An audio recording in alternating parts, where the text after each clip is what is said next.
spotting guide, which you can use to help identify any animals we might see out colorings to help camouflage into the background to hide from any potential predators. This normally means that they do a really good job at hiding from humans as well. So make sure you keep your eyes on the lookout.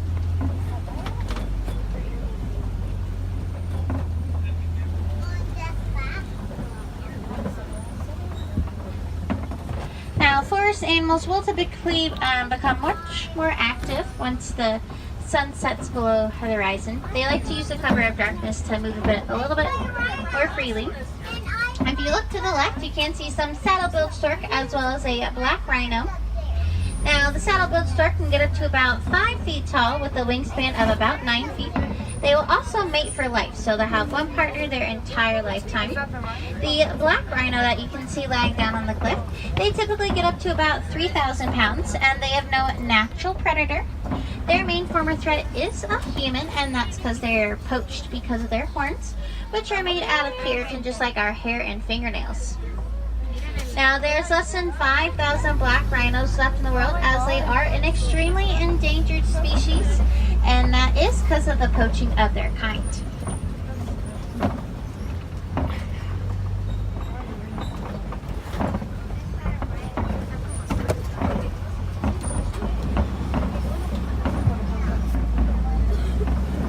Now, it does look like over to the left on top of the hill, you can see some bongos and greater kudos. Now, bongos are nicknamed the ghost of the forest because they are rarely seen. They typically weigh about 500 to 900 pounds. The greater kudu, they are the second tallest antelope in the world, getting up to about 55 inches at the shoulder. Those were female greater kudu. You can tell because of their lack of horns. Only the males will grow them, and they can get up to about 6 feet long. We are now leaving the Little Ituri Forest though, and making our way over to the Safi River. Animals will come here for water and to cool off. Typically when you see a watering hole such as this one, you will be able to see some animals.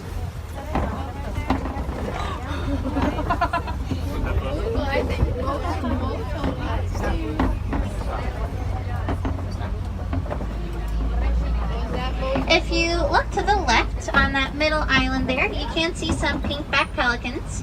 Now, pink-backed pelicans are named for the nice lush color that their backs turn during mating season. They are colonial nesters, so they'll nest in groups of about 20 to 500 pairs. They also have a wingspan of about 8 feet, which is about the width of the canopy above your heads.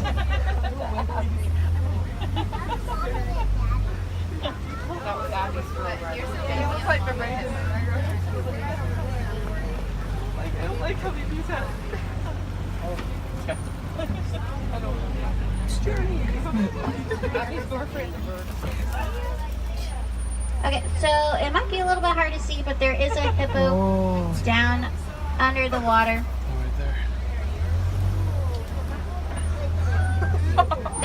There.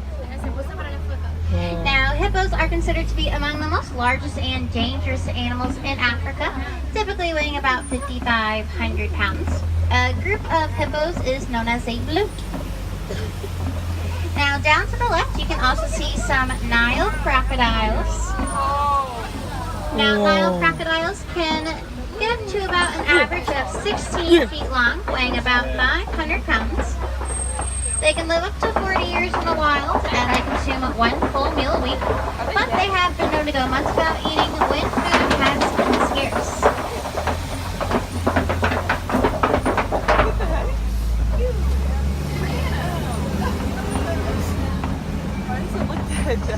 We are now leaving the Safi River though, and making our way out to the savannah. Now, typically, the savannah is home to some of Africa's most famous animals such as the lion, giraffe, and elephant. So make sure you keep a lookout for those today. Coming up to the right, you can see a rather large baobab tree. Now, a baobab tree is also known as the tree of life because it can withstand long periods of drought by storing thousands of gallons of water in its trunk. We are now officially on the savannah, though, which is also host to millions of migrating animals each year who are in search of the fresh grasses because of the African rains. The savanna landscape is also heavily influenced by the animals inhabiting it. So elephants will bulldoze the trees, giraffes will prune the underside of the trees, and antelopes will mow the grasses. If you look over to the right, kind of by the bushes back there, you can see a springbok. Now, springbok are named for their ability to spring 6 feet up repeatedly in the air when they are frightened. They're among the top 10 fastest land animals in the world, getting up to about 50 to 60 miles per hour. In the middle of the clearing, you can also see some Ankole cattle. Now, Ankole cattle are also known as Watusi cattle, after the tribe that first domesticated them. They are the only domesticated animal on the reserve, and they are a sign of great wealth to some African people.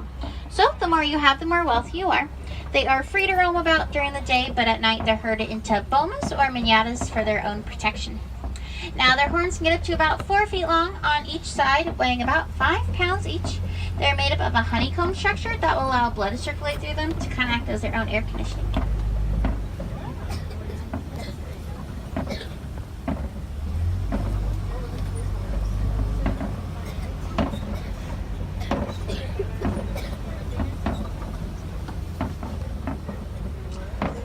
So if you look over to the left behind the den, you can kind of see some African wild dogs, also known as painted dogs, because of the markings on their backs. They live in packs of about 5 to 15 adults. If you look to the left, you can also see some sable antelope. Now, sable antelope are known for their reddish-brown coats, which will darken as they mature into adults.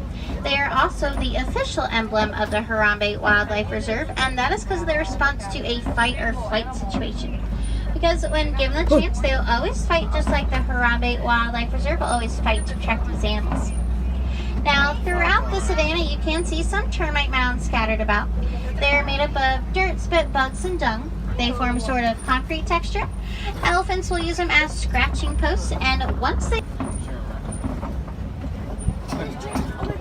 So, coming up to the right, you can see some white-bearded wildebeest, as well as a tower of giraffe. Now, wildebeest are known for, a densely packed herd animal, with 1.5 million of them migrating 500 to 1,000 miles across the savannah each year. Now, you can also see a couple of baby giraffes coming up to the right. Now, baby giraffes are born at about 6 feet tall, and they can walk and run within the first hour of life. To make birthing easier, the ossicones on top of its head will actually lie flat, and they're made up of a soft cartilage. And as they start to grow, the cartilage will harden into bone and actually fuse with their skull. But until then, they'll have fuzzy little pom-poms on top of their heads in the meantime. Oh, look at that small one. Now, you can also see a Patterson's eland. Now, elands are the largest antelope in the world, with 50% of the eland population living on protected land. Look, some giraffes are crossing the road, Dad. Now, giraffes are the tallest land animal in the world, getting up to about 18 to 20 feet tall. A group of giraffe is known as a tower, appropriately named because they do just about tower over everything.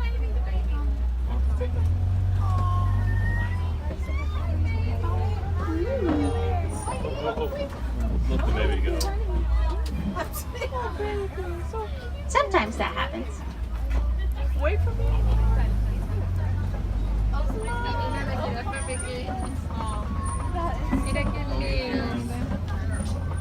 Oh no. Now, it does look like we might be entering elephant territory. You can tell because some of these trees are bulldozed. That's normally a telltale sign that an elephant's been through here at least once or twice. It's funny that they do that.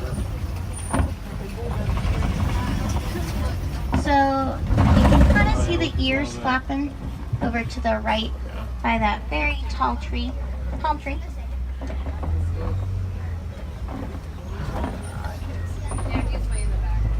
It was hiding from us. Sometimes that happens. Elephants are known to be very social creatures though, with the adult females and young typically forming herds, while the males will go off by themselves once they reach 15 years of age. They'll either stay by themselves or they'll form loose all-male bachelor herds. And I'm pretty sure that was a male elephant because they were alone.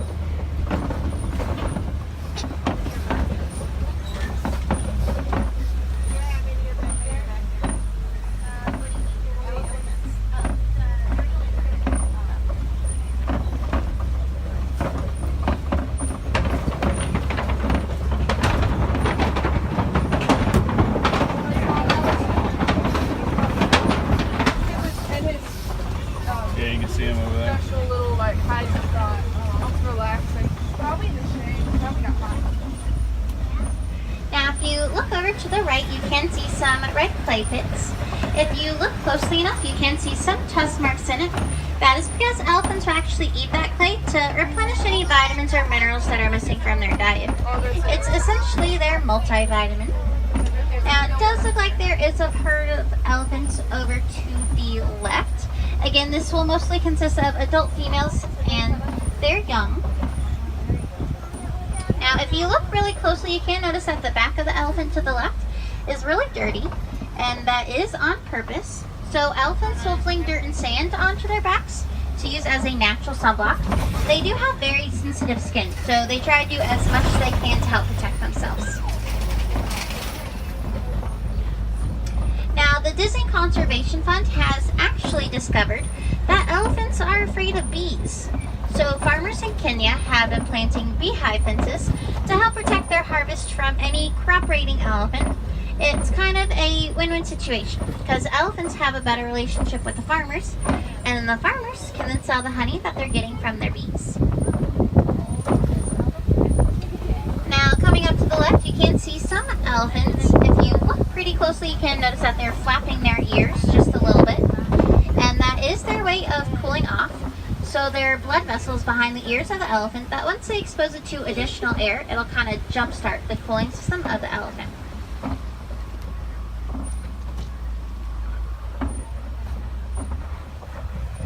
Now, if you look to the left, you can see a group or a flamboyance of greater flamingos. Now, greater flamingos are the lightest pink of all the flamingo species. They are not born pink though, they are born gray, and only turn pink in their first 1 to 2 years of life. And that is only after they consumed enough of the brine shrimp that consists of their diet. There's a chemical within the shrimp that will gradually start to turn the feathers of the flamingo into their trademark pink color. There is also a giraffe over to the right. You look pretty. Oh, there's two. See, they like to hide sometimes. Oh, there's three elephants. I got a picture of your elephant.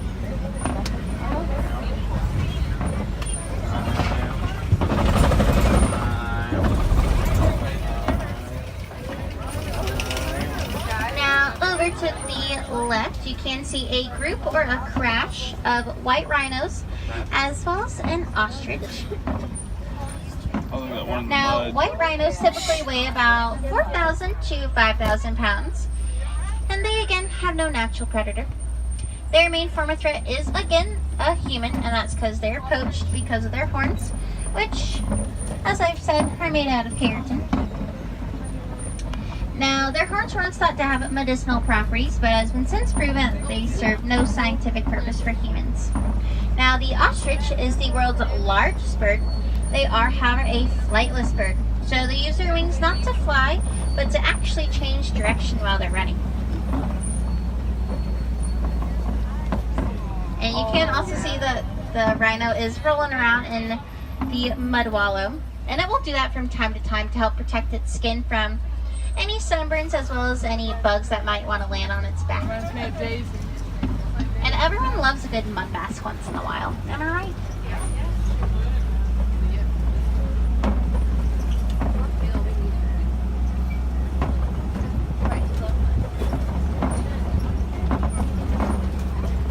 Right over to the left, kind of in the middle, you can see 2 cheetahs lying down. Now, cheetahs are the fastest land animal in the world, getting up to about 80 miles per hour in just 3 seconds. They can only maintain that speed though for a few hundred yards, as they are sprinters and they are not long distance runners. Camouflage. Boom.